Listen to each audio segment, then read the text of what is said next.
Avocado ഇട്ടിട്ടുണ്ട്. എന്നിട്ട് പഞ്ചസാര കുറച്ച്.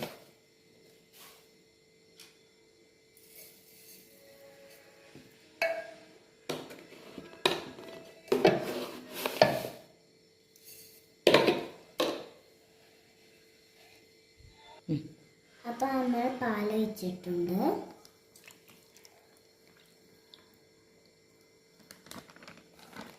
നമുക്ക് തണുത്ത പാലാണ് നല്ലത്.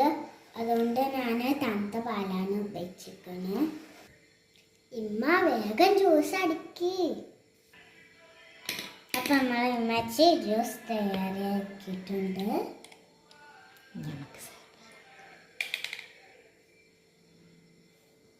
നമ്മൾ ക്ലാസ്സിൽ ഈ ചൂടിനൊക്കെ നല്ല ഹെൽത്തി ആയിട്ടുള്ള ജ്യൂസാണ്. നിങ്ങൾ സബ്സ്ക്രൈബ് ചെയ്യാനും ലൈക്ക് ചെയ്യാനും മറക്കരുത്. ഞാൻ ടേസ്റ്റ് ചെയ്ത് നോക്കാണ്, എന്നിട്ടാണ് പറയാം.